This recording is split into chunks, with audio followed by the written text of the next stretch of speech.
Okay, picture this. Imagine having over 4 decades of wealth-building experience under your belt, making multiple millions along the way. But then suddenly, you find yourself right back at square one. A low salary, a smartphone, and absolutely zero investments. What is the exact step-by-step process a seasoned pro would follow to rebuild the whole shebang from absolute scratch? I know, the sheer number of options out there can feel completely overwhelming, especially when you're starting with literally nothing. It's so easy to just get paralyzed by the fear of making a mistake. But here's the secret. You really don't need to be a financial genius to get this right. Today, we're going to build a rock-solid, step-by-step blueprint to get you going safely. We're stripping away all the confusing jargon and focusing strictly on what actually works. Welcome to this explainer, where we'll break down the exact, no-stress path to building long-term wealth. We're going to take you all the way from setting up your very first account right through to the advanced stuff, like knowing exactly when it's time to sell an asset. We've got a super clear roadmap for you today. First, choosing your platform. Second, the 3-fund portfolio. Third, buying your first stocks. And finally, knowing when to sell. All right, let's dive into step 1, choosing your investing platform. Look, don't let analysis paralysis stop you before you even hit the starting line. Just use this super simple checklist to find a reliable platform. First up, make sure it has FSCS protection. That's the Financial Services Compensation Scheme, which basically means your money is legally protected up to £120,000 if the platform somehow goes bust. You also want low fees, the right account types, and a really easy-to-use interface. A beginner-friendly app like Trading 212 fits this bill perfectly. Now, if you're in the UK, for example, you generally face 2 main choices here. You could go with a general investment account, but you're going to pay 10 to 20% in capital gains taxes on your profits. Or, and this is the real game changer, you can use a stocks and shares ISA. This lets you invest up to a £20,000 annual limit and pay absolutely zero tax on your profits, forever. Seriously, even if your portfolio balloons to over £1 million, the tax man literally cannot touch those gains. It's a total no-brainer. And you don't even need a lot of cash to get the ball rolling. A lot of these platforms offer what are called fractional shares. So just grab your photo ID, your national insurance number, set up that tax-free ISA, and deposit as little as £1. On many platforms, just by signing up and dropping in that £1, they'll actually reward you with a free fractional share worth up to £100 just to kickstart your journey. Moving right along to step 2, the 3-fund portfolio strategy.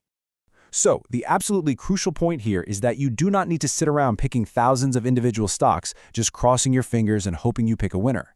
Instead, we use the famous Boglehead strategy. This is designed to grow steadily and weather recessions. Think of a fund like a massive shopping basket.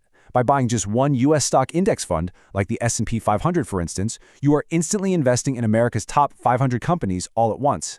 It's instant diversification with literally a single click. To build this 3-fund portfolio, you simply balance U.S. stocks, international stocks, and bonds, all based on your age and your personal risk tolerance. If you're young, your portfolio should look pretty aggressive. 60% in U.S. stocks, 40% in international stocks, and 0% in bonds. Why? Because you have decades to wait out any market crashes. You can totally afford to skip the safety of bonds right now to maximize your growth. Time is absolutely your biggest advantage here. On the flip side, an older investor nearing retirement needs to protect all that wealth they've built. Their breakdown might look more like 35% U.S. stocks, 25% international, and a massive 40% chunk in bonds. Bonds act as your financial shock absorbers. They provide stability and really smooth out that crazy market volatility so your wealth doesn't just plummet right when you actually need to start withdrawing it. All right, step 3, buying your first stocks. Actually executing that very first trade can feel pretty intimidating, right? You're going to see all this confusing jargon on your screen, things like limit orders or stop limit orders. Just take a breath and don't let it scare you. As a long-term investor, a simple market order is quite literally all you need. You're just telling the app, hey, buy this stock instantly at whatever the current price is. When you're planning to hold an asset for 20 years, tiny minute-by-minute price differences won't matter in the slightest. Now, when you're picking your funds, you'll probably spot the words accumulation or distribution. Here's a golden rule. Boring is best in investing. Always, always choose the accumulation version of a fund.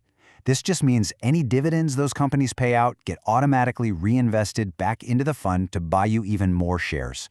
You just set it up on autopilot and completely forget about it. And if you're sitting there thinking boring means low returns, check this out. Based on historical averages, if you just invest £250 a month into this automated setup for 20 years, your actual out-of-pocket investment would be £61,000. But through the absolute magic of compounding, that money could grow into over £250,000, £262,000 to be exact, all just for being consistent and letting the market do the heavy lifting for you.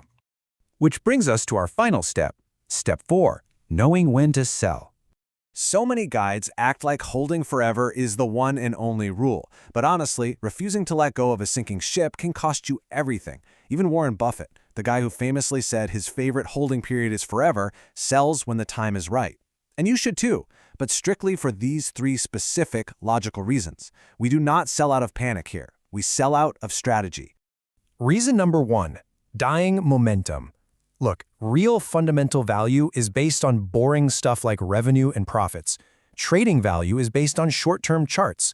But momentum value, that is purely driven by hype, trends, and human emotion. If a stock you own is running entirely on internet hype, its price is incredibly fragile. You want to take 30 to 40% in profits to protect yourself before that momentum inevitably hits a wall and collapses. Reason number 2 is simply having a better opportunity. Selling is actually incredibly smart if you need the cash for a major, life-changing move. Say you have the chance to buy an amazing real estate deal, or you need capital to finally start that online business. Holding on to a stock, just crossing your fingers it climbs another 5%, while your real-world window of opportunity slams shut, is just foolish. Reallocate your capital to where it serves you best in life. And finally, reason number 3, the market fundamentally shifts against you.